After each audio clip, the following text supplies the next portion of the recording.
नमस्कार मंडळी. आपण श्रीकृष्णाला बऱ्याच नावाने ओळखतो. कृष्ण, बाळगोपाळ, बालमुकुंद, बन्सी, देवकीनंदन तसेच द्वारकाधीश.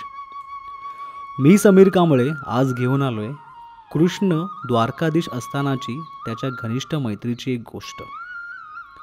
सुदामा. सुदामा हा गरीब ब्राह्मण होता. त्याची परिस्थिती हालाकीची होती. सुदामाकडे आपल्या मुलांना खाऊ घालण्यासाठी पुरेसे पैसे नव्हते. एकदा असेच घरात अन्न नसताना सुदामाची बायको सुदामाला म्हणाली, आपण उपाशी राहू, पण मुलांना तर खायला द्यायला हवं ना. हे सांगताना तिच्या डोळ्यात अश्रू तरळले. सुदामाला फारच वाईट वाटले. तो उदास होऊन म्हणाला, आपण काय करू शकतो? आपण कोणाकडे मागायला सुद्धा जाऊ शकत नाही.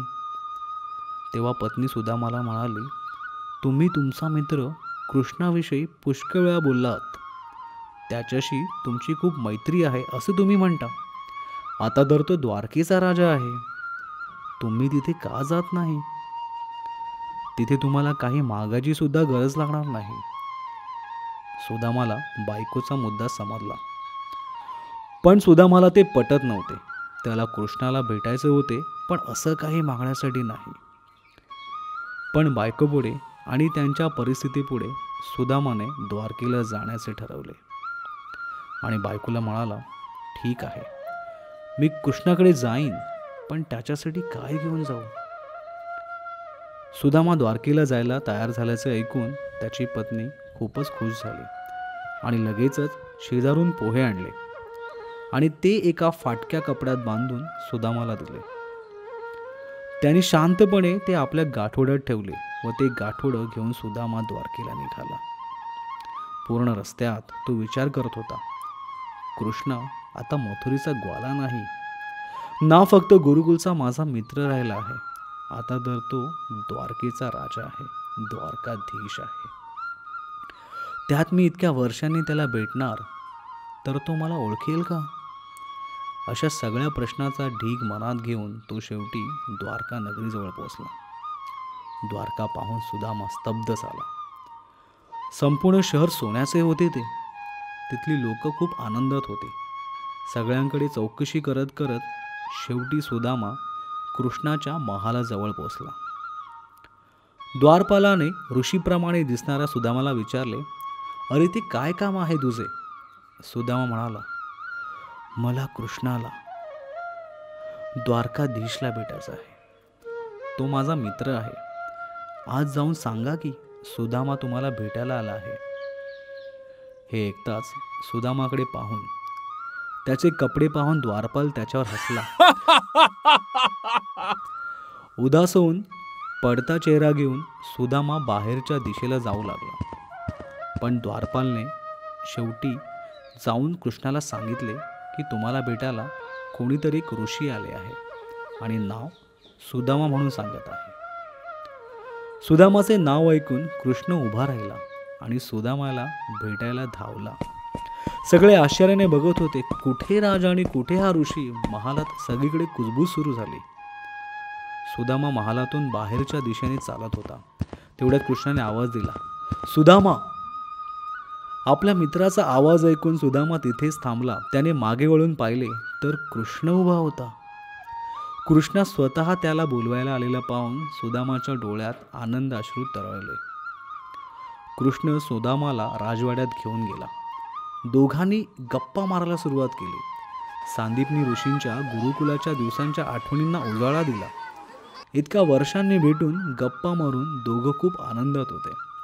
तेवढ्यात कृष्णाने सुदामाचे गाठोडे पाहिले आणि कृष्णाने सुदामाला विचारले, काय रे आणले आहे मित्रा माझ्यासाठी या गाठोड्यात? कृष्णाची भरभराट पाहून सुदामा लाजवटला.